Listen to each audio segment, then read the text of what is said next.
बजरंगबली का नाम हनुमान कैसे पड़ा? तो एक बार हनुमान जी के मन में भाव आया। क्या भाव आया? कि मुझे बहुत जोर की भूख लगी। उनको बहुत जोर की भूख लगने लगी, सब कुछ खा लिया पर उनकी जो भूख थी वो मिट ही नहीं रही थी। तो उसी समय छोटे से वो बालक थे, तो तभी उन्होंने देखा आकाश में, क्या देखे? सूरज को देखा, सूर्य भगवान को देखा। तो क्या देखा? सूर्य भगवान कैसे लग रहे थे? एकदम फल की तरह, लाल लाल फल लग रहे थे। तो हनुमान जी के मन में आया कि मुझे ये फल चाहिए, इतना विशाल का लाल लाल फल है, मैं खाऊंगा और अपनी भूख मिटाऊंगा। हनुमान जी महाराज तेज गति से आकाश की ओर उड़े और आकाश की ओर उड़ते हुए गए और वहां पर उस फल को खाने जा रहे थे, सूर्य भगवान।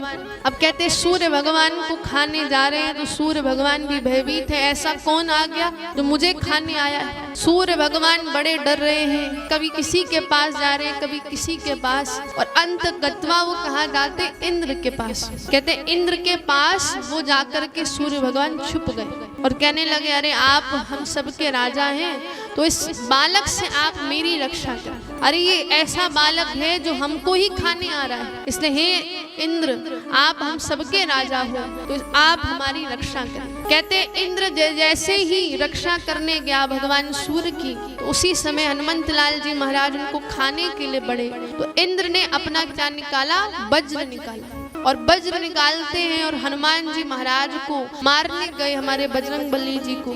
तो उसी समय वज्र से उनके हनु मतलब थोड़ी में, हनु का मतलब क्या है? थोड़ी। कहते हैं थोड़ी में जो वो वज्र था, वो वज्र जैसे ही पड़ा तो हनुमंत लाल जी महाराज की थोड़ी में लग गई, जिसको कहते हैं हनु।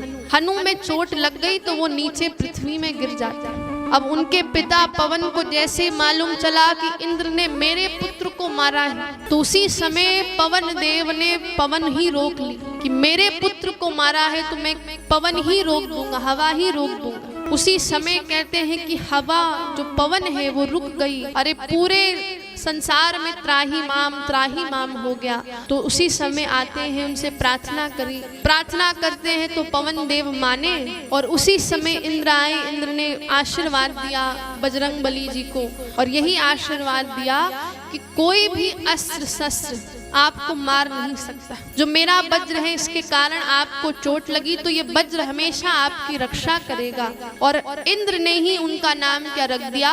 हनुमान। बोलिए हनुमान जी महाराज की। कहते तब से उनका जो नाम है क्या पड़ गया? हनुमान। हनु का मतलब अब आप समझ गए, हनु मतलब थोड़ी।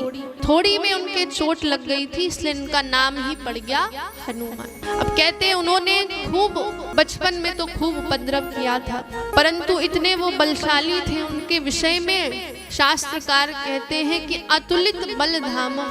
कैसे है? अतुलित बल धामम। ऐसा उनका बल है कि उस बल को नापा भी नहीं जा सकता, ऐसा बल उनके पास है। अतुलित बल धामम हेम शैलावदेहम दनुज वन कृशानम।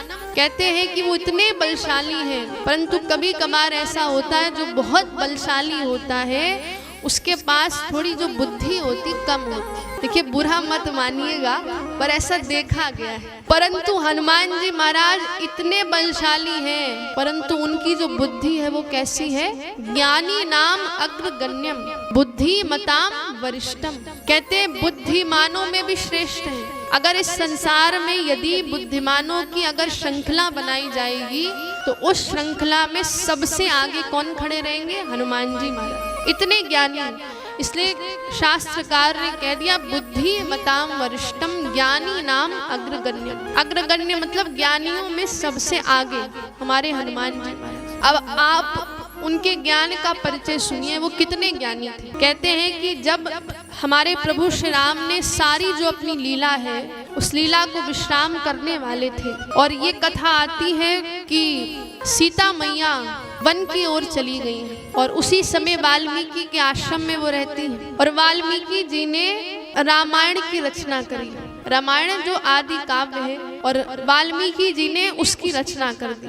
रामायण में बड़े सुंदर सुंदर श्लोक हैं और उन सुंदर श्लोकों में प्रभु श्री राम की कथा का वर्णन आया। तो आज वाल्मीकि जी ने सोचा कि मैंने तो सर्वश्रेष्ठ ग्रंथ का रचना कर दिया है और मुझसे ज्यादा श्रेष्ठ किसी ने रचना आज तक राम जी के चरित्र की नहीं करी हो।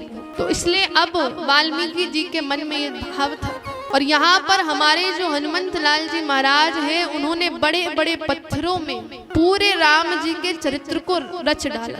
बड़े बड़े जो पत्थर होते हैं उन पत्थरों में भी कहते हैं राम जी के चरित्र को लिख लिया। और राम जी के चरित्र को इतने क्लिष्ट क्लिष्ट श्लोकों में लिखा कि उसका तो हम वर्णन भी नहीं कर सकते, इतने सुंदर सुंदर श्लोक। और हनुमान जी महाराज उन्हीं शिलालेखों में, उन्हीं पत्थरों में खूब लिखते गए श्लोक। और कहते हैं कि अब वाल्मीकि जी के मन में आया कि मैंने इतना सुंदर रचना करी है, इतने सुंदर ग्रंथ की, तो मैं किसी को पढ़वाता हूँ। अब कौन है सबसे बड़ा राम जी का भगत? तो वाल्मीकि जी ने सोचा हनुमान जी महाराज। तो हनुमान जी महाराज के पास अपने ग्रंथ को लेकर गए। तो तभी ग्रंथ लेकर गए तो हनुमान जी महाराज का पता मालूम चला कि हनुमान जी महाराज यहाँ पर रहते हैं। समुद्र के पास बड़े बड़े जहाँ पर पत्थर है, पहाड़ है, वहाँ पर हनुमान जी रहते हैं। कहते हैं हनुमान जी महाराज के पास जब ग्रंथ लेकर जा रहे थे तो उसी समय उन्होंने देखा बड़े बड़े पत्थरों में इतने क्लिष्ट श्लोक, इतने कठिन कठिन श्लोक। अरे दंग रह गए कि मुझसे ज्यादा श्रेष्ठ श्लोकों की रचना किसने करी? मुझसे सुंदर मैंने तो, मेरे जो श्लोक हैं इनके सामने फीके पड़ गए। ढूंढा हनुमान जी महाराज और हनुमान जी महाराज को ढूंढा, पूछा कि हनुमान जी ये किसने सुंदर सुंदर श्लोक लिखे? तो कहते हनुमान जी ने कहा मुनिवर मैंने ही इन श्लोकों की रचना करी। और जब इन श्लोकों के विषय में पता चला हनुमान जी ने लिखा है तो तभी मन ही मन सोचने लगे, मैंने तो सोचा था मेरा ग्रंथ सर्वश्रेष्ठ होगा, पर हनुमान जी महाराज ने तो मुझसे भी बढ़िया ग्रंथ लिख दिया। और मन में एक ही भाव ये आ रहा है और इस भाव को हनुमान जी महाराज समझ गए। और हनुमान जी महाराज ने एक कंधे में वाल्मीकि जी को रखा और दूसरे कंधे में जो भी उन्होंने पत्थरों में लिखे थे श्लोक, उन पत्थरों को रखा और दोनों को लेकर चले गए कहाँ? समुद्र के पास। और समुद्र के पास गए और वहां पर जो भी उन्होंने लिखा था पत्थरों में, वो पत्थर क्या किए? समुद्र में फेंक दिए। अरे वाल्मीकि जी ने कहा आपने इतने सुंदर पत्थरों में श्लोक लिखे, इतना सुंदर राम का चरित्र लिखा और आपने पत्थर फेंक दिए समुद्र में। तो हनुमान जी महाराज कहते हैं देखो मैंने ये जो श्लोक है, चरित्र है राम का, वो प्रसिद्धि पाने के लिए नहीं लिखा था कि मुझे प्रसिद्धि मिले, मेरा गुणगान गाया जाए। अरे मैंने तो ऐसे ही ठाकुर जी के, राम जी के चरित्र को लिख दिया। और आपके मन में ये भाव है कि मेरा जो ग्रंथ है पूरे कलयुग में उसका नाम हो, इसलिए मैंने अपने पत्थर को आपके लिए समुद्र में फेंक दिया और आपका ही जो ग्रंथ है संसार में सर्वश्रेष्ठ रहे। इसलिए हनुमान जी महाराज ने क्या किया? वाल्मीकि जी के लिए उन श्लोकों को जो पत्थर है उनको फेंक दिया। तो ऐसे तो हमारे हनुमान जी महाराज, तो इसलिए उनके विषय में क्या कहा? ज्ञानी नाम अग्रगण्य। ऐसे हमारे श्री हनुमंत लाल जी महाराज, उनको हम सभी बारंबार प्रणाम करते हैं। बोलिए हनुमान जी महाराज की। और इतने बड़े ज्ञानी हैं, इतने बलशाली हैं, परंतु हमारे श्री हनुमान जी महाराज इतने बड़े ज्ञानवान बलवान होने के बाद भी उनका जो प्रेम है कभी कम नहीं होता। अब देखो अगर किसी की बहुत ऊंची प्रतिष्ठा है, कोई बहुत मान सम्मान है यदि किसी का, तो उसके अंदर स्वाभाविक होता है, गोस्वामी जी कहते हैं अगर किसी को पद मिल गया है और पद आते ही एक व्यक्ति के अंदर क्या आता है? अभिमान, अहंकार। ये तो स्वाभाविक एक प्रक्रिया है। क्या? जैसे ही आपको कुछ ना कुछ बड़ा मिलेगा तो आपके अंदर क्या आएगा? अहंकार। ये भावना आ जाएंगी मैं बड़ा हूँ, मैं श्रेष्ठ हूँ। पर हनुमान जी के मन में कभी ये भावना ही नहीं है। इतने ज्ञानी हैं, इतने बलशाली हैं, फिर भी अपने आप को क्या समझते हैं? न्यून, छोटा समझते हैं। और आपको एक बात बताएं, यदि भक्ति मार्ग में आपको चलना है तो हमें अपने आप को छोटा ही मानना पड़ेगा। एक श्लोक आता है, वो श्लोक कहता है कि जो भक्ति मार्ग में चलना चाहता है उसको कैसा होना पड़ेगा, तो कहा तृणादपि सुनीचेन।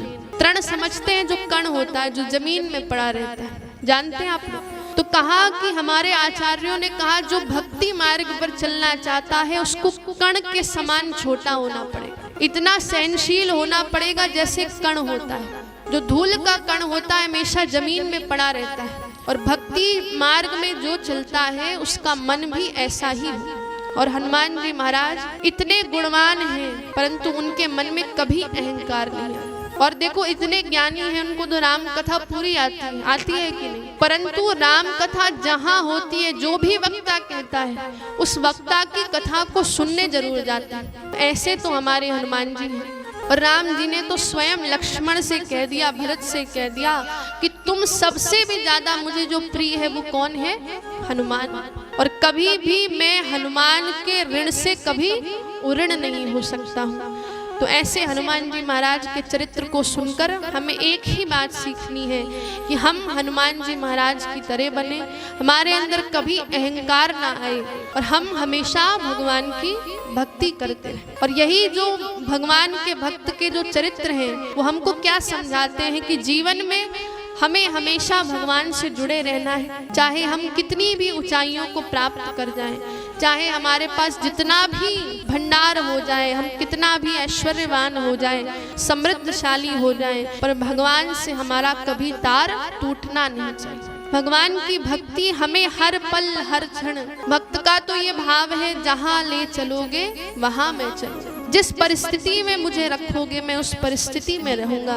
तो भक्तों के चरित्र को सुनकर हमारे अंदर यही भाव होना चाहिए कि हम भक्तों के जैसा हमारे अंदर सहनशीलता आए, भक्तों के जैसा हमारे अंदर, जैसा उनके अंदर प्रेम है वो प्रेम हमारे अंदर आए। तो आपने इस प्रकार से हनुमान जी महाराज के चरित्र को सुना। और हनुमान जी महाराज के विषय में आपको और एक बताएं बात। कहते हैं कि हनुमान जी महाराज कुछ कहते हैं कि अगर धन की आपके पास धन नहीं है तो लक्ष्मी जी की पूजा करो, संतान नहीं हो रहा है तो उसकी पूजा करो, शादी नहीं हो रहा है तो उसकी पूजा करो। पर हनुमान जी महाराज ऐसे हैं कि आपको कुछ भी चाहिए, धर्म अर्थ काम मोक्ष, चारों चीज देने वाले हमारे हनुमान जी। और हनुमान जी महाराज को यदि आपको प्रसन्न करना है तो हमको क्या करना पड़ेगा, राम का नाम गाना पड़ेगा। जितना हम राम जी का नाम लेंगे, जितना हम प्रभु का नाम लेंगे, उतना ही हनुमान जी महाराज प्रसन्न होंगे।